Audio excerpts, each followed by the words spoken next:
നമസ്കാരം. ഇന്ന് ഞാൻ ചെറിയൊരു കുക്കിംഗ് വീഡിയോ ചെയ്യാൻ പോകുന്നത്. ഇവിടെ മലാവിയിൽ നല്ല അടിപൊളി മട്ടൻ കിട്ടും കേട്ടോ.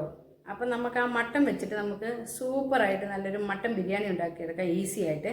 അപ്പം ഞാൻ എങ്ങനെ കുക്ക് ചെയ്യുന്നതെന്ന് നമുക്ക് നേരിട്ട് കണ്ടാലോ. അപ്പം നമുക്ക് നേരെ നമ്മുടെ കുക്കിങ്ങിലേക്ക് പോവാം. നമുക്ക് മട്ടൻ ബിരിയാണി ഉണ്ടാക്കാൻ തുടങ്ങിയാലോ. അതിന് വേണ്ട മട്ടനാണ് ഇവിടെ വാഷ് ചെയ്തിട്ട് വെള്ളമൊക്കെ കളഞ്ഞ് വൃത്തിയാക്കി വെച്ചിരിക്കുന്ന മട്ടൻ 2 കിലോ. ആവശ്യത്തിന് നെയ്യ്, ഗരം മസാല, പച്ചമുളക് ചതച്ചത്, പുതിനയും മല്ലിയിലയും, ഇഞ്ചി വെളുത്തുള്ളി പേസ്റ്റ്, നാരങ്ങ നീര്, മഞ്ഞൾപ്പൊടി, തൈര്, മുളക് പൊടി ആവശ്യത്തിന്, പിന്നെ കുരുമുളക് പൊടി, ഒരു 10 ഉള്ളി അരിഞ്ഞതാണ്. ചെറിയ ഉള്ളിയാണ്. 10 എന്ന് പറഞ്ഞു കഴിഞ്ഞാൽ വലിയതല്ല, ചെറുത്. അപ്പോൾ നമുക്ക് ആദ്യം മട്ടൻ മസാലയൊക്കെ പുരട്ടിയിട്ട് അപ്പോൾ നമുക്ക് ആദ്യം തന്നെ മട്ടൻ മസാലയൊക്കെ പുരട്ടിയിട്ട് ഒരു അരമണിക്കൂർ വെക്കാം കേട്ടോ. അപ്പോൾ എന്തൊക്കെ മസാലകളിട്ടാണ് പുരട്ടി വയ്ക്കുന്നതെന്ന് നമുക്ക് നോക്കാം. നമുക്ക് മട്ടന് വേണ്ട മസാലകളൊക്കെ ഇതിൽ ഇട്ട് കൊടുക്കാം. ആദ്യം പുരട്ടി വെക്കാനുള്ളത്. അപ്പോൾ ഒരു സ്പൂണ്, ചെറിയൊരു സ്പൂണാണ്, ഒരു സ്പൂണ് പച്ചമുളക് ഇടുന്നുണ്ട്. കുറച്ച് ഒരു കയ്യിൽ ചെറിയൊരു പിടി പുതിനയും, പിന്നെ ഒരു കുഞ്ഞു പിടി ഇട്ട് വെച്ച് കുറച്ച് ഇട്ടാൽ മതി. പിന്നെ മല്ലിയില, പിന്നെ ചെറിയൊരു സ്പൂണ് ഗരം മസാല, തൈര്, ഒരു 2 സ്പൂൺ തൈര് ഒഴിക്കുന്നുണ്ട്. ചെറിയ ടീസ്പൂണാണ് നാരങ്ങ നീര്, 2 സ്പൂണ്. ഇഞ്ചിയും വെളുത്തുള്ളിയും പേസ്റ്റ്, അത് ഒരു സ്പൂണാണ്. പിന്നെ കാശ്മീരി ചില്ലി പൗഡറാണ്, അത് ഒരു ചെറിയ സ്പൂണ്. അപ്പം പച്ചമുളകിൻ്റെ എരി ഉണ്ടാവും, അതുകൊണ്ട് മുളക് കുറച്ചിട്ടാൽ മതി. പിന്നെ കുറച്ച്, ഒരുപാട് വേണ്ട, ഒരു 1/4 സ്പൂണ് മഞ്ഞൾപ്പൊടി, പിന്നെ ആവശ്യത്തിന് ഉപ്പും കൂടെ ചേർത്തിട്ട് നമുക്ക് മിക്സ് ചെയ്ത് വെക്കാം. നന്നായിട്ട് മിക്സ് ചെയ്യാം.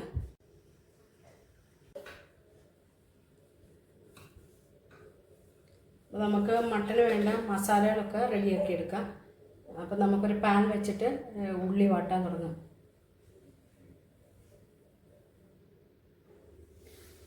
അപ്പോൾ നമ്മുടെ പാൻ വെച്ച്, പാൻ ചൂടായിട്ടുണ്ട്. അപ്പോൾ അതിലേക്ക് നമുക്ക് ആവശ്യത്തിന് നെയ്യ് ഒഴിച്ചു കൊടുക്കാം. നെയ്യിട്ട് കൊടുക്കാം. വലിയ 2 സ്പൂണ്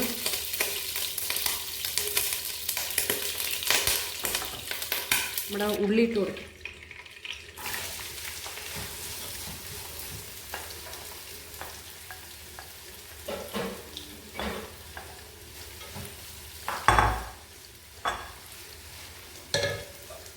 ഉള്ളി നന്നായിട്ട് വാടി വരട്ടെ, എന്നിട്ട് മറ്റുള്ള മസാലകളൊക്കെ ഇടും.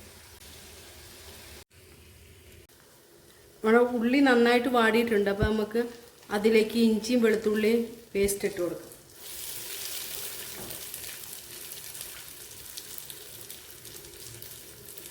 2 സ്പൂൺ ഇട്ട് കൊടുക്കുന്നുണ്ട്.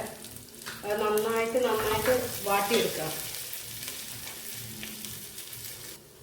ഉള്ളി നന്നായിട്ട് വാടിയിട്ടുണ്ട്, ഇഞ്ചിയും വെളുത്തുള്ളിയും നന്നായിട്ട് വാടിയിട്ടുണ്ട്. അപ്പോൾ അതിലേക്ക് നമുക്ക് ആവശ്യത്തിന് പച്ചമുളക് ചതച്ചത് ഇട്ട് കൊടുക്കാം. പച്ചമുളക് നമ്മുടെ എരിയുടെ ആവശ്യത്തിന് എത്രയാണെന്ന് വെച്ചാൽ അതിനനുസരിച്ചിട്ട് ഇട്ട് കൊടുക്കാം. ഞാനൊരു 8 പച്ചമുളക് എടുത്തിട്ടുണ്ട്, നന്നായിട്ട് ചതച്ചിട്ട്. അപ്പോൾ അത് നന്നായിട്ട് വാട്ടിയെടുക്കാം.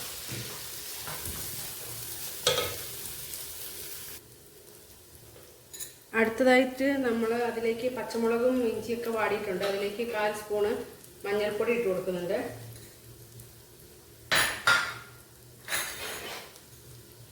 പിന്നെ കുരുമുളക് പൊടി ഒരു ചെറിയ സ്പൂണ്, കാശ്മീരി ചില്ലി പൗഡർ ഒരു ടീസ്പൂണാണ്, ടീസ്പൂണിന് 1 ടീസ്പൂണ്. ഇത് നന്നായിട്ട്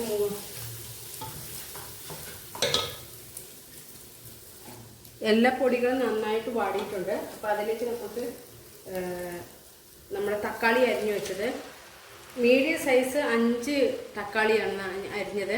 അത് നമുക്ക് ശരിക്കും നന്നായിട്ട് വാട്ടിയെടുക്കാം.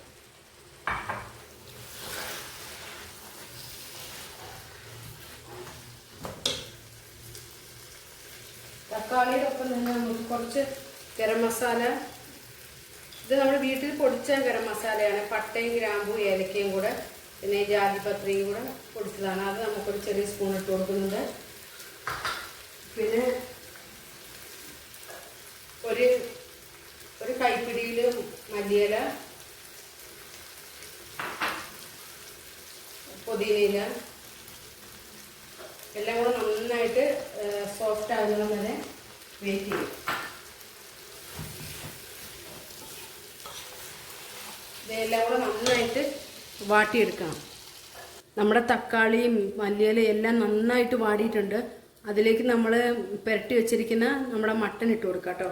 അപ്പം എന്നിട്ട് മട്ടൻ വേകാൻ വേണ്ടിയിട്ട് വെയിറ്റ് ചെയ്യും.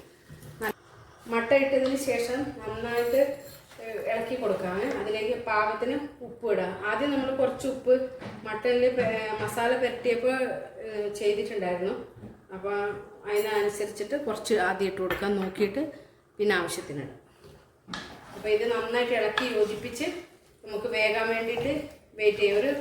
ഒരു മണിക്കൂർ 1.5 മണിക്കൂർ എടുക്കും കേട്ടോ ഇത് വേവാനായിട്ട്. ചെറിയ തീയിലിരുന്നാണ് വേവുന്നത്. നമുക്ക് പ്രഷർ കുക്കറിൽ വേണമെങ്കിൽ വേവിക്കാം. പക്ഷേ നമ്മൾ ഈ ബിരിയാണിക്ക് നല്ലൊരു ടേസ്റ്റ് കുക്കർ വേവിക്കുമ്പോൾ കിട്ടത്തില്ല മട്ടൻ. അപ്പോൾ ഞാൻ ഇത് അടുപ്പത്ത് വെച്ചിട്ട് ഒരു 1.5 മണിക്കൂർ കഴിയുന്ന സമയത്തേക്ക് നമുക്ക് നോക്കാം. അധികം മട്ടൻ വേകുന്ന സമയം കൊണ്ട് നമുക്ക് റൈസ് കുക്ക് ചെയ്യാം. ഞാൻ റൈസ് വറ്റിച്ചെടുക്കുക ചെയ്യുന്നത്, ഊറ്റിക്കളയല്ല വെള്ളം, വറ്റിച്ചെടുക്കാന്ന് എടുക്കുക ചെയ്യുന്നത്. അപ്പോൾ നമുക്ക് ആദ്യം അതിലേക്ക് കുറച്ച് നെയ്യ് ഒഴിക്കാം. നമ്മളതിലേക്ക് കുറച്ച് നെയ്യ് ഒഴിച്ചെടുക്കുകയാണ്.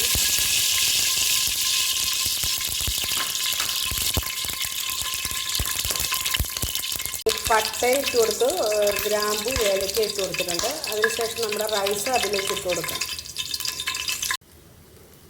1 കിലോ അരി എടുത്തപ്പോൾ എനിക്ക് ഈ ചരുവത്തിന് 1 പാത്രം അരിയായിട്ട് ഉണ്ടായത്. അപ്പം ഞാൻ 2 പാത്രം വെള്ളം ഇതിലേക്ക് അളന്നൊഴിക്കും. ചൂടുവെള്ളം തിളപ്പിച്ച്, അപ്പുറത്ത് ഗ്യാസിൽ വെള്ളം തിളപ്പിക്കുന്നുണ്ട്. ആ വെള്ളം ഇതിലേക്ക് ഒഴിക്കുക. എന്നിട്ട് പാകത്തിന് ഉപ്പ് ഇട്ടിട്ട് നമുക്ക് റൈസ് വേവിച്ചെടുക്കാം കേട്ടോ. മട്ടൻ നന്നായി വെന്തു. നമുക്കിനി അത് എടുത്ത് മാറ്റാം. വെള്ളമൊക്കെ വറ്റിയിട്ടുണ്ട്. എണ്ണ ഇങ്ങനെ തെളിഞ്ഞ് വരാൻ തുടങ്ങി. റൈസ് റെഡി ആയിട്ടുണ്ട്. ദം ചെയ്തതിന് ശേഷം നമുക്ക് കാണാം. അങ്ങനെ നമ്മുടെ അടിപൊളി മട്ടൻ ബിരിയാണി റെഡി ആയിട്ടുണ്ട്. അപ്പോൾ നമുക്കൊരു പാത്രത്തിലേക്ക് കുറച്ച് എടുത്ത് മാറ്റാം കേട്ടോ. അപ്പോൾ എൻ്റെ ഈ കുക്കിംഗ് വീഡിയോ നിങ്ങൾക്ക് ഇഷ്ടമായെന്ന് വിചാരിക്കുന്നു. ഇഷ്ടമായെങ്കിൽ സബ്സ്ക്രൈബ് ചെയ്യുക, സപ്പോർട്ട് ചെയ്യുക, ഷെയർ ചെയ്യുക.